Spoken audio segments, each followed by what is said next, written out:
ماشومان له فاحشو فلمونو وساتئ. 100 مليار په نړۍ دولار. کې د فاحشو فلمونو د جوړولو ټولیز ارزښت 100 میلیارده ډالر دی. یوازې په 2019 میلادي کال کې 1,03,60,000 ساعته فاحش فلمونه انټرنیټ ته پورته شوي وو. 19 فقط واكثر. د امریکایي مجلې نیوزویک د یوې څېړنې له مخې له 80% زیات ځوانان او د پوهنتون زده کوونکي لږ تر لږه په اونۍ کې یو ځل فاحش فلمونه ګوري. نيوزويك الأمريكية وفي كل ثانية حول العالم. په هر ثانیه کې د نړۍ په ګوټ ګوټ کې 28,000 کسان د فاحشو موادو ننداره کوي. 90% من الأطفال. د ماشومانو په اړه د میډل سیکس پوهنتون یوه څېړنه څرګندوي چې 94% ماشومانو په انټرنیټ کې جنسي مواد لیدلي دي. تخصيص محتوى جنسي يجعل الطفل په دې سربیره د ماشومانو لپاره ځانګړي جنسي مواد جوړ شوي دي چې ماشومان یې هدف ګرځوي. ومقطع فيديو إباحي. د 2020 میلادي کال په ترڅ کې د ماشومانو لپاره له 15 میلیونه زیات فاحش انځورونه او ویډیوګانې ثبت شوي دي. 100 منه يتم نشره من شبكات على خوادم أوروبية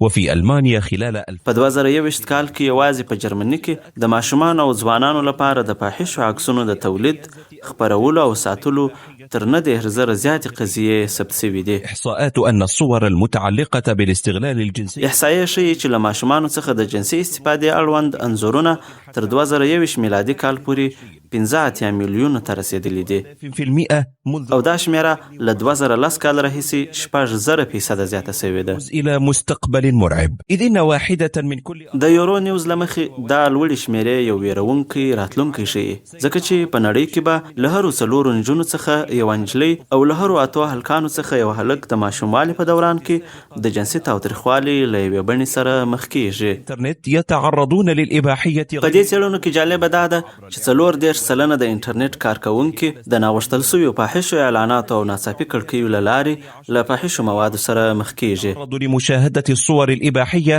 عن طريق الصدفة. همدارنګه له 11 څخه تر 12 کلونو پورې عمر لرونکي ماشومان د انټرنیټ یا خپلو لوبو له لارې په ناڅاپي توګه له فاحشو انځورونو سره مخ کیږي او کیدای سي همدا د دوی د لومړي ځل تجربه وي چې له دې وروسته دوی د فاحشو موادو نړۍ ته ورننوځي.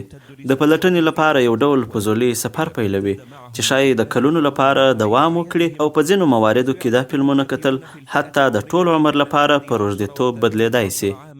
أنه يمكنهم الاعتماد على المواد الإباحية في إخبارهم. له 11 څخه تر 18 کلونو پورې ځوانان باور لري چې فاحش مواد کولای سي د جنسي اړیکو په اړه دوی ته معلومات ورکړي، پر ځای د دې چې له خپل مور او پلار څخه د نکاح په اړه پوښتنه یا هغوی سره مشوره وکړي. الرقابة والحماية حيث تؤثر على تركيز الأطفال وحواسهم وطريقة تفكيرهم. د فاحشو فلمونو خطر د ماشوموالي له مرحلې څخه پیل کیږي چې د هغوی په ذهن جدي منفي اغیز کوي او دا هغه مرحله ده چې په تربیه، څارنه او ساتنه کې باید ډیر تمرکز پرې وشي. فاحش فلمونه د ماشومانو پام له ګټورو کارونو اړوي، د هغوی دین، ژوند او راتلونکی ورخرابوي او حتی دوی هغه وخت د جنسي تاوتریخوالي ښکار عامل ګرځوي چې په خپلو موبایلونو کې لوبې کوي یا د انټرنیټ پاڼې ګوري. جهاز کمپیوټر حيث يمكن للآباء مراقبته ووضعه في مكان. پخوا به د فاحشو موادو ننداره یوازې د کمپیوټر له لارې ممکنه وه، کوم چې مور او پلار به یې هم څارنه کولای سوای.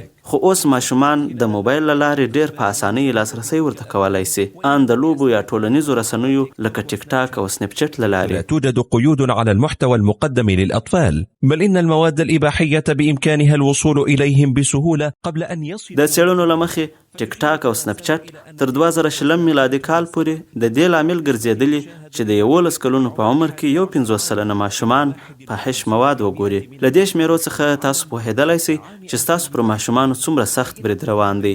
دا برید نه د وسلو او نه د پوځونو له لارې دی، بلکې دا برید د هغه کوچنۍ وسیلې له لارې ترسره کیږي چې ستاسو ماشوم په لاس کې نیولې ده. المسعورة التي تشن على طفلك ليس بالرصاص ولا القصف ولا الجيوش، وإنما خپل ماشومان مو وساتئ او هغوی ته د دې زهرجنو آفتونو په وړاندې د مبارزې جرأت ورکړي کوم چې د مسلمانانو کورونه بربادوي او راتلونکي نسلونه بېلارې کوي. خپل ماشومان وساتئ ځکه ماشومان مو په خطر کې دي. الجيل القادم احترس، أطفالك في خطر. د حسان مجاهد لخوا د ځوانانو د فکري تنویر د دې لړۍ بله ژباړه به په راتلونکي کې نشر سي.